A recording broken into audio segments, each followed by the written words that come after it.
219 ini adalah pesawat yang multipurpose, gitu. Kemudian pesawat ini bisa take off and landing dalam landasan yang pendek, sekitar 600 sampai 800, dan itu tidak perlu aspal, ya bisa gravel, bisa tanah, bisa rumput, ya, dan ini cocok bagi kondisi penerbangan perintis. Oke Pak, bicara kompetitor, siapa ini kompetitornya untuk di kelas ini? Banyak Mas. Jadi kalau kita mau bicara dari existing saja, ya existing saja Twin Otter.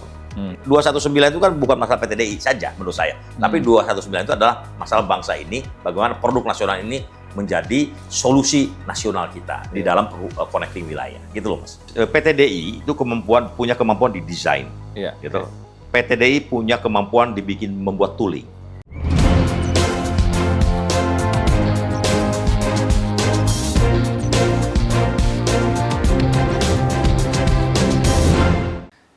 Selamat datang di Foy Talk, mari bicara bersama Foy.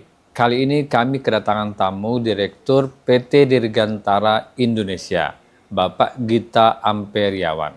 Kami akan bincang-bincang tentang seluk-beluk dunia penerbangan, khususnya yang ditangani oleh PT Dirgantara Indonesia. Mari kita ikuti perbincangannya bersama Pak Gita Amperiawan. Yang pertama Pak, mungkin yang ingin kami tanyakan, apa ini target untuk pengembangan pesawat N219 untuk memperluas konektivitas wilayah yang terpencil itu, Pak? Ya, terima kasih. Yang pertama harus kami sampaikan bahwa N219 adalah produk anak bangsa. Jadi itu adalah produk pesawat 19 penumpang, ya 2 engine. Dan itu melibatkan kurang lebih hampir 400 engineer anak bangsa, ya dari mulai desain sampai production, certification and production, kita selesai Pak. Dan pertama kali dalam sejarah penerbangan Indonesia itu kita melakukan type certificate, sertifikasi atas produk yang kita desain dan kita buat. Itulah N219. Ini mudah-mudahan menjadi penerus dari cita-citanya Pak Habibie saat itu membangun N250. Gitu kan. Jadi 219 itu adalah produk anak bangsa, dan dengan seperti itu sebetulnya PTDI berhasil membuat satu siklus, gitu kan, satu siklus daripada pesawat, ya, dari mulai desain sampai kepada sertifikasi. Dan saat ini masuk kepada fase untuk produksinya. Itu yang pertama. Yang kedua, 219 juga adalah merupakan satu wahana untuk PTDI ini juga mulai penetrasi secara agresif ke pasar komersial. Jadi kita pernah dulu dengan C235, tapi itu kemudian tidak berkembang. Nah, kita akan memulai kembali. Ya, di samping bagaimana kita membidik market pertahanan, ya TNI untuk pertahanan, Kementerian Pertahanan dan TNI tentunya, kita juga akan masuk ke pasar komersial. Nah, yang tadi Mas sebutkan, 219 ini adalah pesawat yang multipurpose, gitu. Kemudian pesawat ini bisa take off and landing dalam landasan yang pendek, sekitar 600 sampai 800, dan itu tidak perlu aspal, ya bisa gravel, bisa tanah, bisa rumput, ya, dan ini cocok bagi kondisi penerbangan perintis. Jadi kalau kita mau lihat ya, roughly nih penerbangan perintis, rute-rute di landasan perintis yang ada di Indonesia itu hampir kurang lebih 100, ya. Hampir kurang lebih 100 landasan perintis kita itu sebetulnya di bawah 1 kilo. Ya, sehingga apa? Sehingga ini bisa mendarati. Dan 50 diantaranya itu unpaved, Mas. Unpaved itu tidak pakai. Nah, sehingga ini memang kita rancang 219 ini untuk bisa sebutnya daerah 3 TP. Terdepan atau terluar, terjauh, tertinggal, ya toh, dan di perbatasan. Gitu kan. Karena memang seperti itu anunya. Kemudian kita rancang juga ini stall speed-nya rendah. Ya. Sehingga apa? Sehingga dia bisa mengitari bukit. Jadi kalau Mas lihat ke Papua gitu kan, itu kan untuk landingnya itu kan dia mengitari bukit, kemudian dia landing. Nah ini dirancang untuk pesawat-pesawat ini mampu. Jadi kalau pesawat terlalu cepat, ini enggak. Nah ini 219 ini dirancang untuk seperti itu, Mas. Jadi dia sangat cocok dengan kondisi geografi Indonesia. Ya. itu sudah ada spesifikasi untuk amfibi belum, Pak? Nah, derivatif daripada produk ini selanjutnya adalah amfibi. Ya. Nah, saat ini amfibi sudah dimulai dan alhamdulillah kita dimulai dengan dari BRIN kemarin dan kita mungkin akan diteruskan oleh Bappenas gitu kan. Nah, ini dari Menteri Bappenas kita sudah mendapatkan green light bahwa pengembangan dari 219 basic yang sudah kita dapat sertifikasi ke amfibi.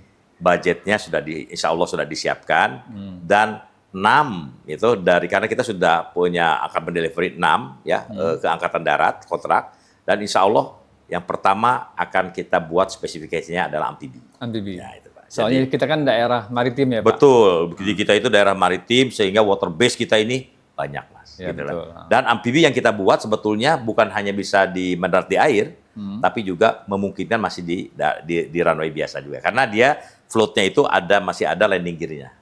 Oke.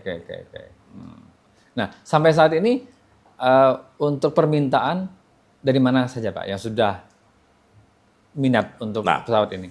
Tahun 2020 PTD ini 219 itu mendapat sertifikasi. Artinya kalau kita bicara ini kita itu hampir sekarang 2020 Desember ya, ini hampir 3 tahun, Mas. Gitu kan. Jadi perjuangan panjang gitu kan, bagaimana 219 ini kita jual khususnya untuk komersial. Kalau ke militer kan tadi sudah dari waktu itu dari Menteri Pertahanan Pak Prabowo waktu sebagai menteri itu sudah langsung begitu kita mendapat TC beliau langsung memerintahkan Kementerian Pertahanan untuk membeli. Itu kita membeli. Nah, sekarang kita masuk ke komersial. Ini ini perjuangan panjang. Karena begini. PTDI selama ini produk itu ke militer. Kalau ke militer, Mas, anggaran kita biasanya sudah disiapkan oleh pemerintah. Kalau kita mau mendelivery operator, kita punya skuadron. Kemudian MRO-nya untuk pemeliharaannya kita punya skuadron teknik betulnya. Tapi kalau kita ke militer, ke komersial ini beda. Begitu kita menjual, kan mengatakan operatornya siapa. Kemudian MRO-nya nanti bagaimana. Kemudian bagaimana kemudian financing-nya dan segala macam. Sehingga pada saat PTDI ini menjual ini ke komersial, PTDI belajar banyak, gitu kan. Bukan hanya menjual saja, menjual pesawatnya saja, tapi menawarkan sistemnya. Skema gitu kan. Pembiayaan, Pak ya? Skema pembiayaan dan sistem. Kita bicara dengan AOC-nya, siapa nanti AOC-nya, kita juga bicara bagaimana nanti menyiapkan MRO-nya. Nah, seperti yang kita kerjakan sekarang dengan pemerintah daerah melalui program transformasi ekonomi Bappenas. Jadi ini kita masuk kepada program transformasi ekonomi Bappenas. Yang pertama itu ada di Kepulauan Riau. 219 disepakati untuk connecting wilayahnya. Jadi untuk menghubungkan wilayah. Nah, kita masuk ke situ, kemudian kita dengan Pemda bicara, dengan Bappenas bicara. Kemudian Pemda mengatakan, saya tidak akan membeli, tapi saya akan memberikan fasilitas apa yang disebut dengan block seat. Sehingga kita harus bicara mencari AOC-nya, operatornya. Kemudian kita juga harus, kebetulan yang sekarang 2 pertama ini pembelinya adalah AOC itu sendiri. Tetapi kemudian setelah itu kita akan bicara dengan perbankan, Mas. Ini juga another thing, Mas. Itu kenapa? Karena kalau kita mau bicara jujur, pada saat kita bicara perbankan, dia mengatakan, saya mau financing-nya 219, pertanyaan mendasar adalah secondary market-nya sudah terbentuk tidak? Kita mengatakan, kapan kami membentuk secondary market kalau belum pernah dibeli kan? Tapi ini the real thing terjadi itu. Nah, ini adalah yang menarik adalah bagaimana PTDI, tim marketing kita ya, menghadapi ini semua gitu. Jadi ini adalah betul-betul tantangan baru bagi PTDI gitu kan dalam menjual 219 dan ini challenges yang sangat luar biasa bagi PTDI untuk ini gitu loh. Jadi, nah, alhamdulillah sekarang sudah, Mas. Ya, sekarang kita sudah AOC 2, kita kemarin di Bali Air Show kita sudah menandatangani 2 LOI dan insya Allah di tahun ini akan menjadi kontrak. Kemudian kita juga sudah kontrak dengan di salah satu pengusaha yang membuka tambang di DRC Kongo. Nah, itu untuk tambang gitu. Jadi itu untuk koneksi karena yang paling efektif, efisien di daerah Afrika itu 219 depan yang lain. Nah, kita sudah kontrak 5. Nah, ini paling tidak ini kita sudah mulai masuk kepada ranah komersial. Jadi learning by doing juga untuk pemasaran, Pak ya? Luar biasa learning by doing-nya gitu. Oke, Pak. Bicara kompetitor. Siapa ini kompetitornya untuk di kelas ini? Banyak, Mas. Jadi kalau kita mau bicara dari existing saja, ya existing saja Twin Otter. ya DS-400 gitu kan. Kemudian mungkin kalau kita bicara Sky Courier gitu. Atau misalnya kalau kita mau bicara perintis saja, Caravan, itu juga walaupun itu satu engine dan lebih sedikit penumpangnya, tapi itu adalah sudah mengisi market di. Nah, itu adalah kompetitor dari luar semua, Mas. Nah, sekarang itu bagaimana Indonesia ini menurut saya harus menghadirkan 219 untuk solusi connecting wilayah negara kita ini, gitu, Mas.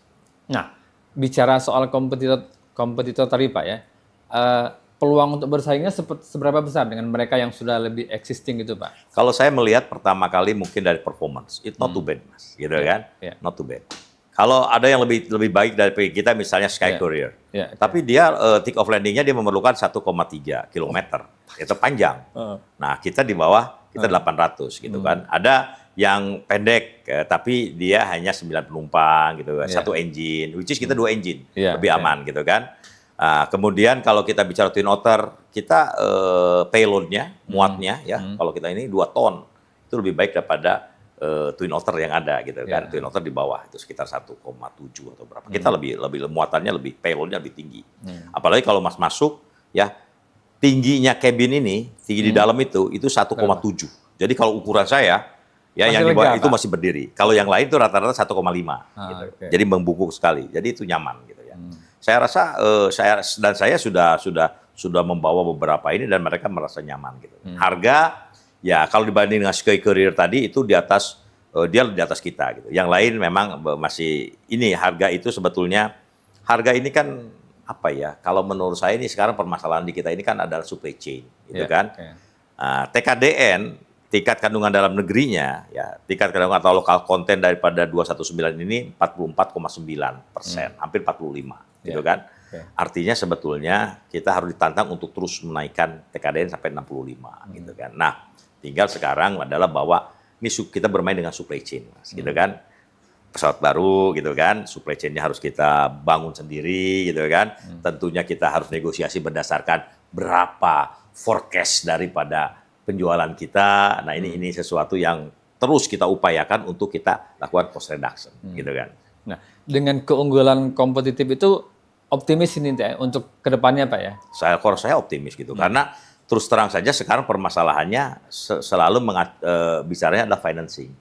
Yang ideal itu kita itu punya leasing, gitu kan. Gitu. Tapi kan tidak ada leasing, kan selalu mengatakan secondary marketnya seperti apa, gitu kan. Itu yang tadi saya sampaikan. Tapi kita terus mengupayakan gitu, karena saya yakin ini 219 itu kan bukan masalah PTDI saja menurut saya. Tapi 219 itu adalah masalah bangsa ini, bagaimana produk nasional ini menjadi solusi nasional kita di dalam connecting wilayah. Gitu loh, Mas. Menjadi kebanggaan kita bersama. Kebanggaan kita dan menjadi pemikiran bangsa kita. Bagaimana gitu kan karya anak bangsa ini ya bisa menjadi solusi di tanah airnya, dan multiplier efek daripada industri dirgantara, manufacturing itu besar, Mas, gitu kan. Jadi ini memberikan nilai tambah bagi pertumbuhan ekonomi akan luar biasa. Dan kita membuat ini, Mas. Jadi PTDI itu sebagai tier 1 industri, tier keduanya, tier ketiganya. Ini spill over-nya kan besar kalau ini tumbuh menjadi besar gitu. Jadi ekosistem yang akan dibangun, ekosistem kedirgantaraannya dahsyat ini nanti, gitu kan. Karena itulah kami selalu mengconvince pemerintah ini dahsyat nih 219 kalau gitu kan. Kalau bisa hadir dan dipakai di banyak provinsi gitu kan, sebagai connecting wilayah, membuka wilayahnya, kemudian untuk menjadi distribusi logistik, untuk kemudian taruhlah kita bicara hasil kekayaan laut gitu kan, itu kan harus fresh gitu kan. Nah, betul. Itu luar ton is okay, Mas, gitu kan. Apalagi nanti kalau sudah amfibi gitu kan. Nah, itu makin amfibinya makin dahsyat menurut saya ya gitu. Tapi ya memang kita harus bisa mendukung. Menurut saya 219. Oke, saya pernah interview dengan Pak Ilham Habibie soal pesawat juga Pak ya. Nah, dia bercerita ceruk pasarnya itu kita itu di pesawat-pesawat turboprop yang kecil-kecil ini Pak. Kalau yang gede itu udah makanannya Boeing, Airbus, sekarang China udah masuk. Nah, menurut Bapak bagaimana itu, Pak? Ya, saya melihat ini, saya setuju dengan itu. Yang tadi saja, ini pesawat kecil. Saya hanya melihat bagaimana potensi di penerbangan perintis saja sudah luar biasa, Pak. Gitu kan? Apalagi kalau kita bicara bagaimana ini digunakan oleh profesi untuk membuka wilayah-wilayahnya. connecting wilayahnya. Kemarin yang saya ceritakan di Kepulauan Riau. Kepulauan Riau ini luar biasa, Mas. Yaitu di daerah Riau sendiri ya, dari Tanjung Pinang ke Dabo Singkep, dari Tanjung Pinang, bagaimana rute-rute ini kita pelajari dan itu bisa didarati. Dan kita sudah mempelajari ya bagaimana 219 ini menjadi solusi sebagian besar daripada connecting wilayah yang ada di kita yang sudah ada landasannya gitu loh. Tinggal bagaimana kita punya pesawat mengkonektingkan. Nah, itu, Pak. Dan seperti Bapak bilang tadi, landasannya pun tanah liat pun bisa, rumput pun bisa, Pak ya. Itu, Pak, gitu loh. Pendek, kemudian dan kita dirancang untuk maintenance-nya juga simple gitu kan. Memang kita merancang 219 itu untuk solusi jembatan udara tanah air, Pak, gitu ya. Nah, tapi tentunya tadi saya mengatakan in paralel kita juga penetrasi global, gitu kan. Nah, Cina sudah LOI 25 dengan kita, gitu kan. Nah, kemudian DRC tadi sudah, gitu kan. Baru kemarin juga kita bicara bagaimana kita membuat di sekitar kita dengan Malaysia dan sekitarnya ya kita sudah tanda tangani MOU bagaimana kita melakukan joint market untuk wilayah-wilayah di sekitar kita. Jadi ini tapi kembali saya akan prioritaskan untuk tanah air dulu nih. Gitu. Sepakat kalau itu, Pak. Ya. Oke, Pak. Selain 2119 ini, apalagi produk unggulan dari PT DI ini, Pak? Kita 212 ya, NC 212, kemudian CN 235 ini yang fixed wing. Berarti sekarang kita ini sudah punya, karena 212 dan 235 yang dulu kita kerjasama dengan Airbus, Airbus sudah tidak lagi memproduksi itu. Artinya kita sole manufacturer terhadap dua pesawat ini kita, gitu kan? Karena itu kalau alhamdulillah kemarin waktu Pak Presiden itu ya ke Brazil, Pak Presiden ke Lima ya kita kita ke sana, Pak. Jadi di Lima itu ya di Peru kita tanda tangan dengan local company untuk kontrak MRO-nya 235 dengan 212 Amerika Latin, Pak. Dan dia menyiapkan sekitar 300 juta US dollar untuk 2 tahun. Untuk program mengeskan pesawat-pesawat 235 dengan 212 yang ada di Amerika Latin. Itu memang karena itu dari Spain dulu itu memang punyanya Airbus gitu. Tetapi melalui jalur pemerintah dalam hal ini KBRI, banyak dari end user itu request melalui KBRI untuk PTI membantu mengeskan mereka. Nah, karena apa? Usianya rata-rata sudah tua. Jadi kita mengatakan itu harus dilakukan program disebut dengan SLAP, Service Life Extension Program. Kemudian avioniknya perlu di-upgrade, strukturnya perlu di-upgrade, wiringnya perlu di-rewiring, wiring itu kabel-kabel gitu ya. Dan ini pasar besar, Pak, gitu ya. Pasar besar bagi PT DI dan sudah punya lokal partner di sana yang mereka sudah siapkan fundingnya, gitu loh. Dan kalau kita eskan, Peru sendiri mengatakan saya akan mengganti beberapa pesawatnya dan dia tertarik dengan CN 235 kita, gitu itu, Pak. Jadi saya ngeliat ini penetrasi ke Latin Amerika. Kita penetrasi ke Afrika lagi, Senegal, gitu kan, Nigeria, gitu 235 kita, gitu. Kalau kita bicara Asia sudah nggak usah ditanya, itu memang kita di sini. Jadi saya melihat, mohon izin, saya melihat bahwa global market harus kita penetrasi sehingga strategi kita sebenarnya ada 3 hal. Bagaimana kemudian kita maksimalkan ya kemampuan PTD untuk provide alutsista ya pesawat untuk TNI, gitu kan? Alutsistanya, pesawat-pesawatnya. Yang kedua adalah bagaimana kita masuk kepada komersial. Dan yang ketiga adalah bagaimana kita juga meningkatkan market kita di ekspor. Jadi 3 hal ini yang menjadi prioritas PTD sekarang. Maksimalkan di pemenuhan untuk renstra-nya TNI, gitu, untuk kebutuhan pesawat. Yang kedua adalah bagaimana kita bisa menjadi connecting wilayah untuk komersial. Dan yang ketiga adalah bagaimana kita meningkatkan ekspor kita. Berarti memang peluangnya sangat banyak, Pak, ya, ke depan, Pak, ya? Iya, peluangnya sangat banyak dan harus kita create terus, gitu kan, karena ini harus kita create. Oke, kalau kita bicara maskapai nasional, Pak, ya. Nah, menurut Bapak, kenapa mereka masih menggunakan, untuk pesawat-pesawat ATR, pesawat kecil, Pak, ya, mereka masih menggunakan dari luar, tidak menggunakan produk dari PT DI, Pak? Setahu saya, pertama memang waktu itu saya ingat sekali, Pak Menteri Bappenas mengatakan, kita harus cari leasing dalam negeri. Leasing. Leasing luar negeri kalau ditanya, dia tidak mau, karena kita belum punya secondary market. Gitu. Kalau yang lain sudah punya secondary market, kan gitu. Dia datang, gitu kan, leasing datang, menjalankan. Nah, jadi PTDI atau kita memang harus menciptakan secondary market, artinya dibeli dulu. Harus ada yang beli. Nah, saya berterima kasih kepada salah satu operator di Kepri akan membeli 2, kemudian di 5. Karena dengan seperti itu kita, gitu kan, kita menciptakan secondary marketnya, gitu kan. Nah, jadi kalau sudah ada secondary market, kalau sudah ada leasing leasing dalam nasional, gitu, ya saya berharap, gitu kan, ada tempat di operator-operator untuk menggunakan produk kita. Iya. Kalau bukan kita, siapa lagi Pak yang menggunakan? Iya. Dan saya dan kami juga sudah akan menyiapkan NC212 ini mendapatkan sertifikasi dari perhubungan gitu kita, supaya dia bisa melayani juga rute-rute komersial kita sebagai kargo di airline kita, airline nasional kita. Nah, ini bersama dengan ini, ini sedang kita rancang juga. Ya, semoga itu nanti bisa smooth jalannya Pak ya. Iya. Oke Pak. Ada juga CSR yang dilakukan oleh PTDI sekarang yang saya dapat informasinya bahwa setiap Jumat, Sabtu, dan Minggu itu dibuka untuk masyarakat berkunjung. Edutainment.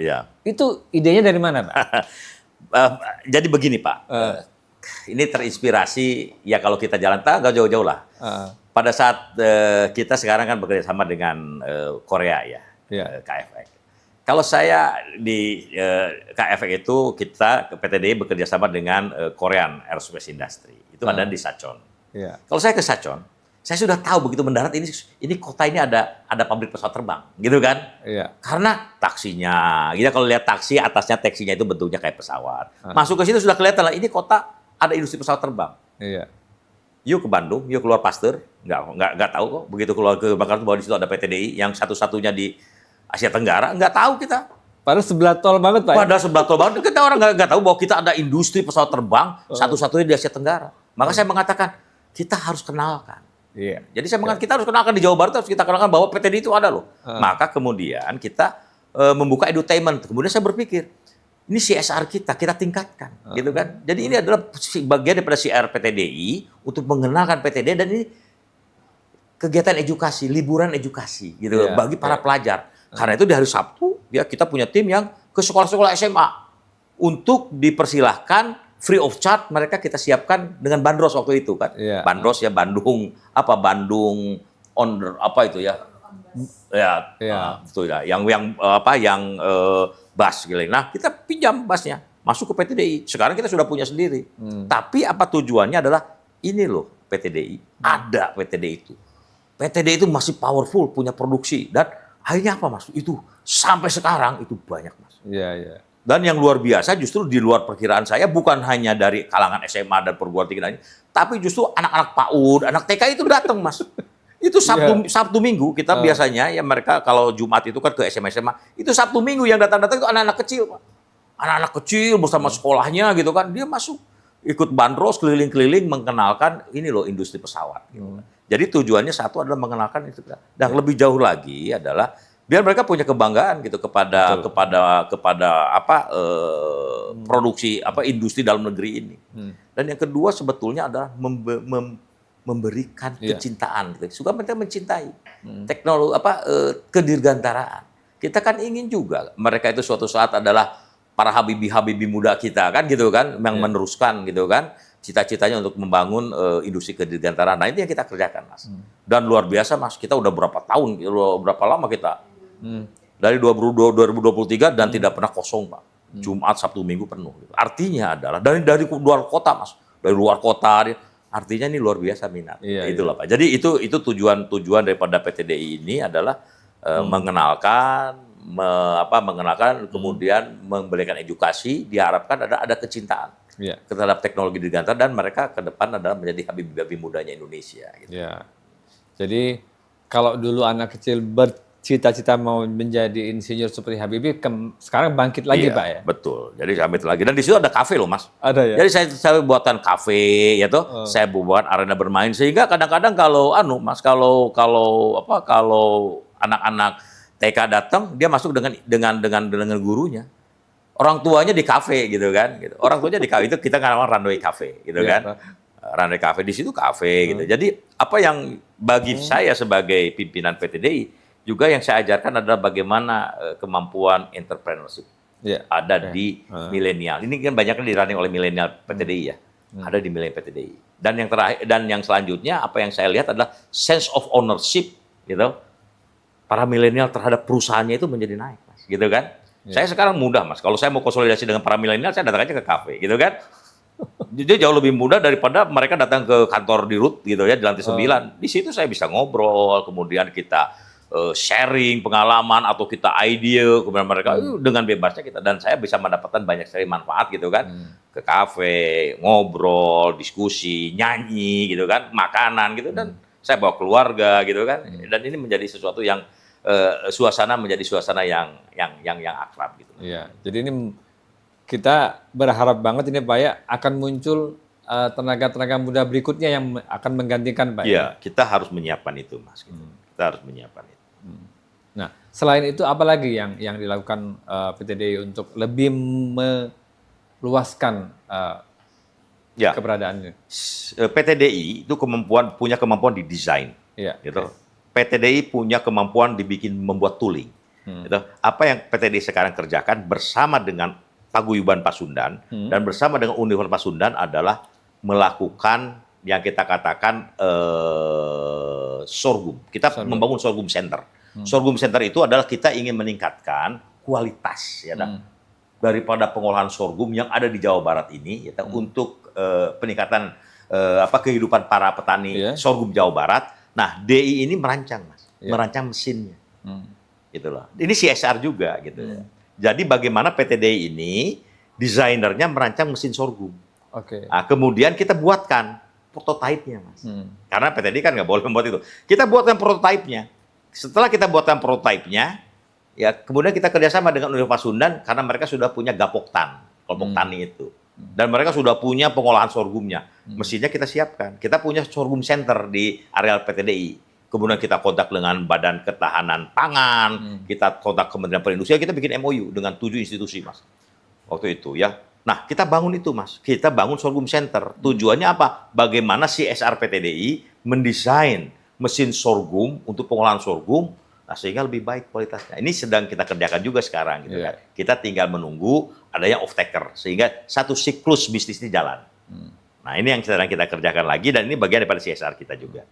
Kalau gitu ini cocok sekali dengan programnya Pak Prabowo ingin swasembada pangan ini, Pak. Iya, saya sih hanya melihatnya beginian, Pak. Mudah-mudahan gitu kan di dalam program makan bergizi ini ada program di Jawa Barat paling tidak 1 hari dengan sorghum gitu loh, Pak. Karena kan sorghum sekarang sehat gitu. Sekarang masih mahal, Mas, olahannya. Tapi menurut saya tidak harus mahal gitu, karena tidak dari situ mahal. Ya toh, sorghum itu tahan banting lah gitu kan ininya tanamannya. Betul. Dan di sekitar Jawa Barat kita bisa menggunakan lahan-lahan tidur gitu kan. Pengolahannya juga simple gitu kan, dan kita sudah memasak beberapa ya. Jadi bikin waktu itu bikin nasi goreng sorghum. Ya kita mensosialisasikan seperti itu, Pak. Jadi suatu saat mestinya sorghum itu tidak mahal gitu kan, tapi bergizi gitu kan. Tapi tugasnya PTDI sebetulnya adalah CSR tadi. Kita mendesain, nanti kita akan bina UMKM untuk membuat mesin sorghum. Mesin sorghum kita sudah desain seperti pakai kontainer, pakai kontainer. Jadi satu kontainer yang mobile itu untuk kurang lebih sekitar 40 sampai 50 hektar, Mas. Jadi nanti ini mesin yang kita rancang itu bisa kita deploy kepada area sekitar 50 hektar di situ pabriknya. Pengolahannya. Ya. Dan kita rancang pabrik yang pengolahan yang mobile tadi. Nah, ini sudah kita rancang. Tinggal satu lagi adalah kita punya off-taker. Jadi bayangkan dari tepungnya, dari berasnya, kemudian dari gulanya, bahkan dari pakan ternaknya. Bahkan yang terakhir itu adalah bioetanol. Ini sebetulnya bioetanol masih kurang visible. Sedang kita artinya dengan Unpas sedang mengkaji, gitu ya. Tinggal Unpas kita bikin permesinannya, gitu. Ini bagus, Pak, gitu ya. Nah, ini another CSR program dari PTDI, gitu kan. Kembali, Pak, saya hanya melihat daripada CSR itu dipakai hanya untuk memberikan sembako ya saya bikinkan yang lebih bermakna, lebih bermakna lagi, dan itu memang resources yang kita punya kan, Mas. Kita punya kemampuan desain, kita punya tooling teknologinya, kita punya orang-orangnya, kita punya software, kita pakai untuk itu. Dan itu sih kita. Siap Pak, semoga ini menginspirasi pembaca dan penonton Voice of Indonesia. Baik, terima kasih. Masih. Demikian tadi perbincangan kita dengan Bapak Gita Amperiawan. Semoga menginspirasi pembaca dan penonton Voice of Indonesia. Sampai ketemu di Voice Talk berikutnya dengan narasumber yang berbeda. Salam.